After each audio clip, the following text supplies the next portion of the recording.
नमस्कार, मैं हूं नीरज कुमार और आप देख रहे हैं मोबाइल न्यूज 24। वक्त हो गया है आज के ताज़ा खबरों का। देश की पहली प्रीमियम एयरलाइंस विस्तारा ने कल आखिरी उड़ान भरी थी। आज से विस्तारा का एयर इंडिया में विलय हो गया है, जिसके बाद विस्तारा एयरलाइंस अब गुमनाम बनकर रह जाएगी। बता दें कि साल 2013 में टाटा समूह ने सिंगापुर एयरलाइंस के साथ ज्वाइंट वेंचर करते हुए एविएशन सेक्टर में फिर से कदम रखा था और 9 जनवरी 2015 को विस्तारा ने दिल्ली और मुंबई के बीच पहली उड़ान भरी थी। मध्य प्रदेश के उज्जैन में आयोजित 66वें अखिल भारतीय कालिदास समारोह का आज देश के उपराष्ट्रपति जगदीप धनखड़ शुभारंभ करेंगे। इस दौरान वे संस्कृति विभाग द्वारा घोषित 2 वर्षों के 4 विधाओं में 8 कलाकारों को उपराष्ट्रपति जगदीप धनखड़ अलंकरण प्रदान करेंगे। दिल्ली हाईकोर्ट ने कांग्रेसी नेता जगदीश टाइटलर को बड़ा झटका देते हुए साफ कर दिया है कि उनके खिलाफ 1984 के सिख विरोधी दंगों के मामले में हत्या का मुकदमा जारी रहेगा।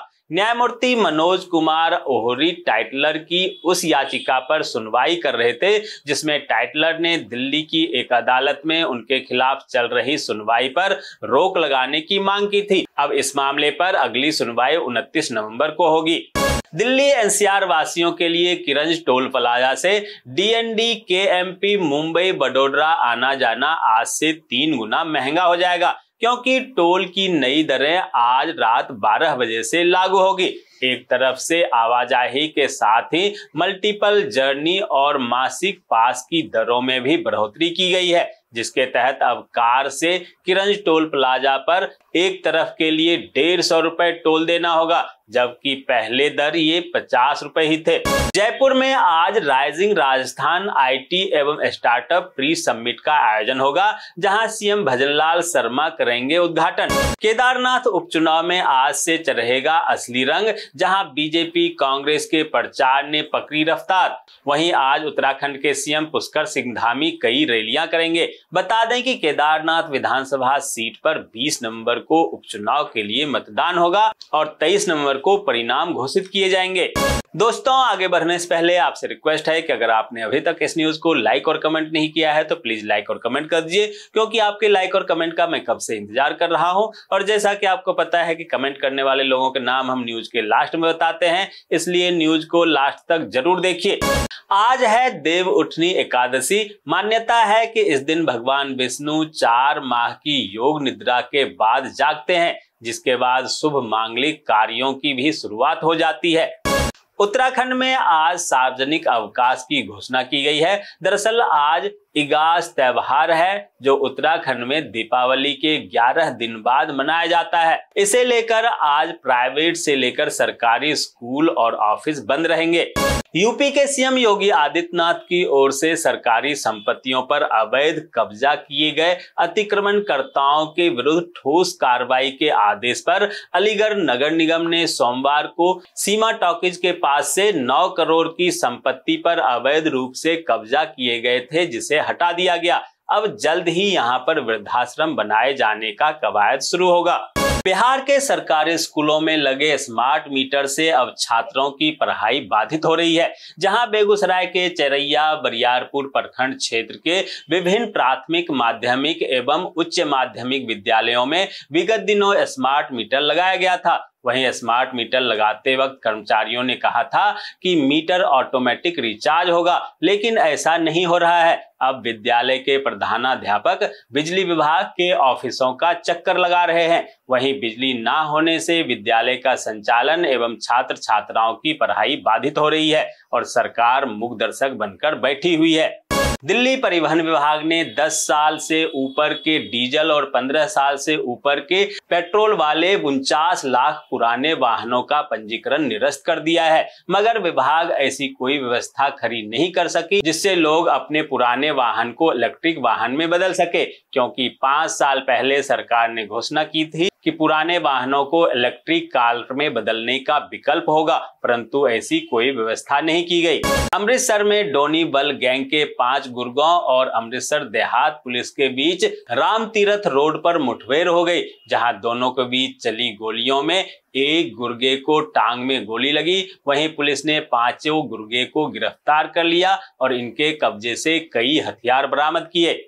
हरियाणा के ऊर्जा परिवहन एवं श्रम मंत्री अनिल विज अंबाला छावनी के PWD रेस्ट हाउस में लगाए गए जनता दरबार में अपने पुराने तेवर में दिखे, जहां जनता की शिकायतों पर उन्होंने अधिकारियों को कड़ी फटकार लगाते हुए कहा कि देखेंगे, देख रहे हैं, कर रहे हैं, यह शब्द अधिकारी अपनी भाषा से निकाल दें। उन्होंने आगे कहा कि जनता की शिकायतों का अधिकारी तुरंत समाधान करे।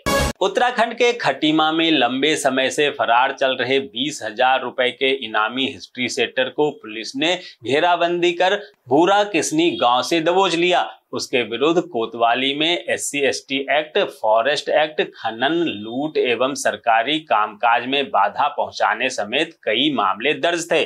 असम के CM हेमंत बिस्वा शर्मा ने झारखंड चुनाव को लेकर कहा कि पहले चरण के चुनाव प्रचार अभियान में जनता ने जो रिस्पांस दिया है, उसके बाद झारखंड में भाजपा की सरकार बननी तय लग रही है। उन्होंने आगे कहा कि भाजपा आदिवासी महिलाओं और युवाओं के सहयोग से सरकार बनाएगी।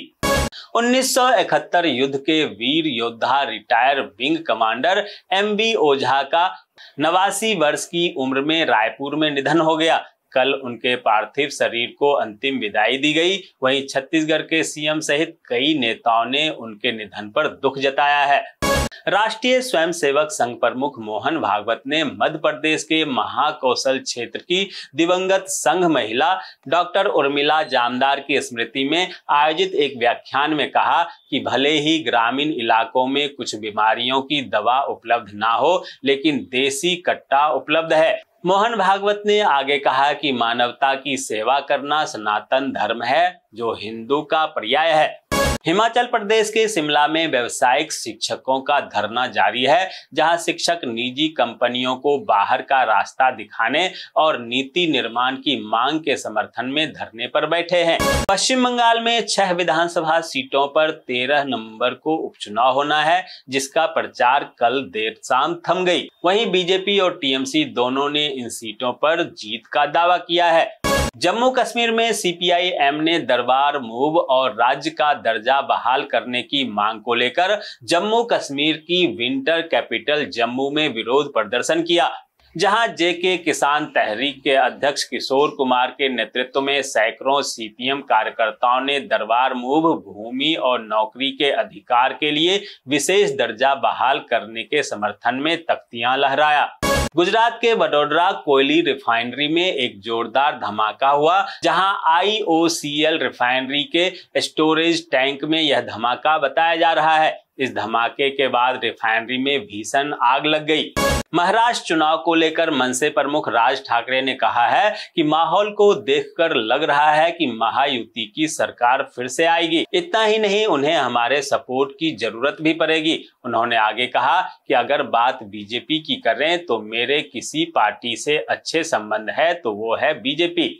महाराणा प्रताप के वंशज और पूर्व सांसद महेंद्र सिंह मेवाड़ का 83 साल की उम्र में निधन हो गया। वे कुछ समय से बीमार थे और उनका इलाज चल रहा था। वहीं महेंद्र सिंह मेवाड़ के निधन पर PM नरेंद्र मोदी, राजस्थान के CM भजनलाल शर्मा समेत अनेक नेताओं ने शोक व्यक्त किया है। सुल्तानपुर से दिलीप मिश्रा की रिपोर्ट। सुल्तानपुर के धनपतगंज में ब्लॉक प्रमुख पार्वती देवी की अध्यक्षता में हुई बैठक के समाप्ति के बाद बाहुबली यशभद्र सिंह मोनू ने अपने समर्थकों के साथ मीटिंग की पारदर्शिता पर सवाल खड़े किए और वीडियो को घेरते हुए तीखे सवाल जवाब किए। अधिकारियों ने बताया कि सारे कोरम प्राप्त थे। बहस के दौरान धनपतगंज कोतवाल राम आशीष उपाध्याय से मोनू सिंह की बड़ी नोकझोंक हो गई, जिसका वीडियो सोशल मीडिया पर वायरल हो रहा है। दोस्तों, मैं देख पा रहा हूं कि आप में से बहुत सारे लोगों ने इस न्यूज को लाइक किया है और कमेंट भी किया है, लेकिन अभी भी कुछ लोग बाकी हैं जिन्होंने न्यूज को लाइक और कमेंट नहीं किया है। उनसे भी आग्रह है कि प्लीज प्लीज प्लीज वे भी न्यूज को लाइक कर दें, कमेंट कर दें, साथ में शेयर भी कर दें। और अब बारी है कल के न्यूज पर कमेंट करने वाले लोगों के नामों की। उनके नाम है सुधीर कुमार मिश्रा, शिल्पी विवेक बनर्जी, अयोध्या प्रसाद राठौर, वीरेंद्र कुमार, उपेंद्र, गीता अनुरागी, वीरेंद्र कुमार कुशवाहा, गुडवेज ट्रेवल्स, करुणा चक्रवर्ती, सुरेश कुमार, राज बहादुर, केशव चंद तिवारी, कांता प्रसाद, राजेश यादव, राजेंद्र केलवा, अशोक परमार, उमेश पाठक, विनोद तिवारी, डीके पाठक, शिवाजी पटेल, केपी तिवारी, सुनील कुमार पाथिपाका, रक्षा आर्या, राजेश रॉय, दीनाबंधु कलसाई, नारायण सिंह, कृपाशंकर बर्णवाल और मेदीलाल मौर्य। राजेश रॉय, दीनाबंधु कलसाई, नारायण सिंह, कृपाशंकर बर्णवाल, मेदीलाल मौर्य, गुलाब सिंह, रणधीर सिंह, बलवंत सिंह गिल, सुशील पांडे, अशोक कुमार आर्या, विजय सिंह बैरवा, काजल गांगुली, चित्रंजन शर्मा, बंटी हजारिका, प्रवीण कलिता और प्रहलाद पंडित। तो ये थी आज की ताज़ातरीन खबरें। ऐसे ही खबरों से अपडेट रहने के लिए चैनल को सब्सक्राइब कीजिए, नोटिफिकेशन बेल को दबाइए, वीडियो को लाइक कीजिए और ज्यादा से ज्यादा शेयर कीजिए ताकि आप और आपके जानने वाले रह सकें देश और दुनिया के तमाम खबरों से अपडेट।